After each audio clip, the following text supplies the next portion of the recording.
Haunted बस। रात के करीब 11 बज रहे थे। सड़क पर इक्का दुक्का गाड़ियां चल रही थी। अपनी नाइट शिफ्ट खत्म करके शीला और निकिता बस स्टॉप पर खड़ी थी। आज तो हमें बहुत देर हो गई। पता नहीं घर जाने के लिए हमें कोई साधन मिलेगा भी या नहीं। अगर कोई साधन नहीं मिला तो कहीं रात इसी बस स्टॉप पर ना बितानी पड़े। अपनी काली जुबान बंद कर, जब देखो तब उल्टी बातें ही करती है। अरे कुछ देर रुक जाना, कुछ ना कुछ मिल ही जाएगा। लेकिन काफी देर तक इंतजार करने के बाद भी उन्हें कोई बस नहीं मिलती। धीरे धीरे समय के साथ साथ सड़क पर चलने वाली गाड़ियों का दिखना भी बंद हो जाता है। अरे ये देख, अब तो सड़क पर एक भी गाड़ी नहीं दिख रही। दूर दूर तक गाड़ी और किसी इंसान का नामो निशान नहीं है। एक काम करते हैं, वापस अपने ऑफिस चलते हैं। हम दोनों आज रात वहीं गुजार लेंगे। देख, तुझे अच्छी तरह पता है 10 बजे के बाद चौकीदार ऑफिस के मेन गेट पर ताला लगाकर अपने घर चला जाता है। ऑफिस जाने का कोई फायदा नहीं है। इस सुनसान सड़क को देख मुझे बहुत घबराहट हो रही है। एक काम करना, उसी चौकीदार के घर चलते हैं। वो भी तो परिवार वाला है। हम बेफिक्र होकर आज रात उसके घर पर रुक सकते हैं। अरे पागल, चौकीदार 10 बाई 10 की खोली में रहता है। उसके 4 बच्चे हैं। भला वो हमें अपने घर में कौन सी जगह देगा। अब तू ना ये बेकार की बातें बंद कर और चुपचाप खड़ी रह, शायद कोई लिफ्ट ही मिल जाए। फिर काफी देर इंतजार करने के बाद आखिरकार एक नीले रंग की बस उनके सामने आकर रुकती है। बस का दरवाजा खोल कंडक्टर उन दोनों से कहता है, कहिए कहाँ जाना है आप दोनों को? देखिए मेरी पूरी बस खाली पड़ी है। मैं आप दोनों को आपके ठिकाने पर छोड़ दूंगा। इतना कहकर कंडक्टर मुंह में भरे पान की पिचकारी सड़क पर दे मारता है। निकिता, लोगों का कहना है कि कुछ महीने पहले इसी तरह अंधेरी रात में एक नीली बस के अंदर कुछ बदमाशों ने एक जवान लड़की की हत्या कर दी थी। इस बस का रंग भी नीला है। कहीं ये वही बस तो नहीं? कंडक्टर शीला की बात सुन लेता है और मुस्कुराते हुए कहता है, देखिए मेम साहब, उस घटना के बारे में मैंने भी सुना है। माना कि उस बस का रंग और मेरी बस का रंग एक है, लेकिन दुनिया में नीले रंग की एक ही बस तो नहीं है ना। ये तो सिर्फ एक इत्तेफाक है। देखिए हमारी बस में एक मेम साहब पहले से ही बैठी हैं, चाहे तो अब देख लीजिए। निकिता गर्दन उठाकर देखती है तो बस के पीछे वाले हिस्से में एक लड़की कंबल ओढ़े बैठी हुई थी। सही तो बोल रहे हैं भैया, बस में पहले से एक लड़की बैठी है। चल अब हम भी बैठ जाते हैं, वैसे भी बहुत देर हो गई है। अरे ठहर जाना निकिता, मुझे डर लग रहा है। अरे तुझे इतना ही डर लग रहा है तो तू यहीं खड़ी रहे, मैं तो चली। अरे तुम मुझे छोड़कर कहाँ जा रही है? मैं भी चलती हूँ। दोनों बस में जाकर बैठ जाती है। देखते ही देखते ड्राइवर बस को तेज रफ्तार में चलाना शुरू कर देता है। तभी शीला की नजर पीछे वाली सीट पर अकेली बैठी लड़की पर पड़ती है। उस लड़की की लाल आंखें और उसका आधा जला हुआ चेहरा देखकर शीला घबरा जाती है। सुन निकिता, हमारे पीछे जो लड़की बैठी है ना, उसकी आंखें एकदम खून की तरह लाल और चेहरा किसी चुड़ैल की तरह डरावना दिख रहा है। अरे छोड़ ना, कौन कैसा दिखता है, मुझे इन सब बातों में कोई दिलचस्पी नहीं है। मैं थोड़ी देर झपकी लेना चाहती हूँ, इसलिए अब तू अपनी बड़बड़ बंद कर प्लीज।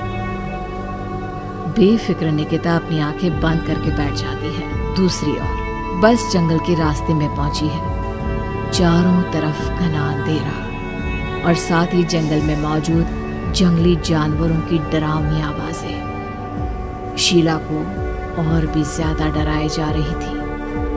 थोड़ी ही देर में बस एक बरगद के पेड़ के पास से गुजरती है।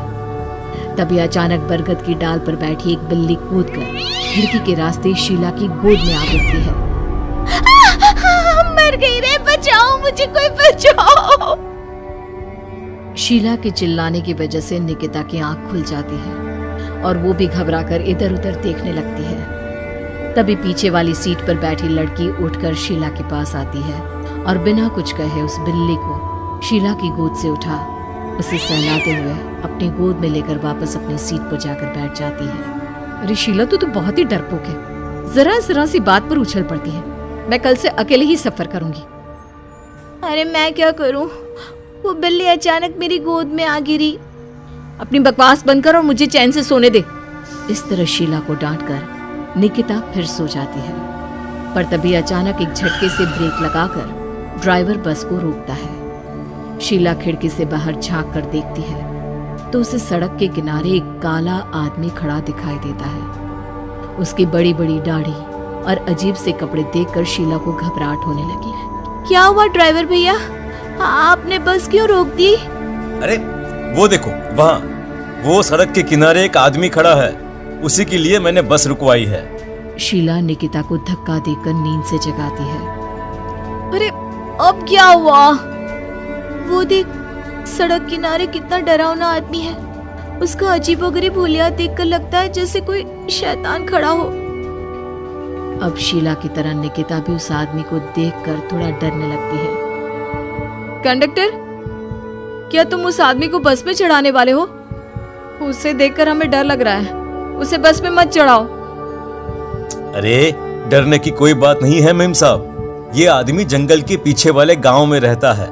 ये रोज इसी वक्त मेरी बस में बैठकर पड़ोस वाले गांव में जाता है। और वैसे भी ये बेचारा गूंगा है।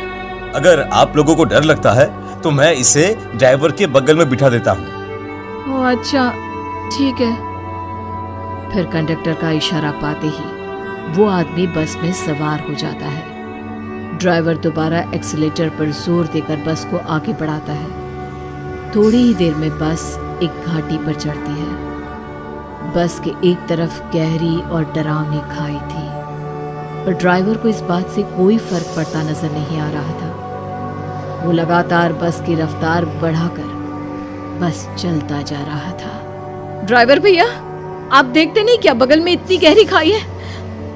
बस की रफ्तार लगातार बढ़ाए जा रहे हो, थोड़ा धीरे चलाओ ना। अरे मेम साहब, घबराने की कोई बात नहीं है, ये तो मेरा रोज का काम है। मैं तो यहाँ इसी रफ्तार से बस चलाता हूँ। अब बेफिक्र होकर अपनी सीट पर बैठ जाइए, आपको कुछ नहीं होगा।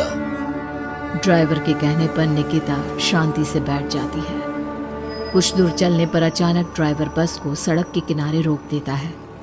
शीला एक बार फिर खिड़की के बाहर झांक कर देखती है, लेकिन इस बार उसे कहीं कोई दिखाई नहीं देता। अरे अब क्या हुआ? तुमने बस क्यों रोक दी? यहाँ तो दूर दूर तक कोई भी नहीं दिखाई दे रहा। ड्राइवर उसकी बात का कोई जवाब नहीं देता, पर कंडक्टर बोल पड़ता है।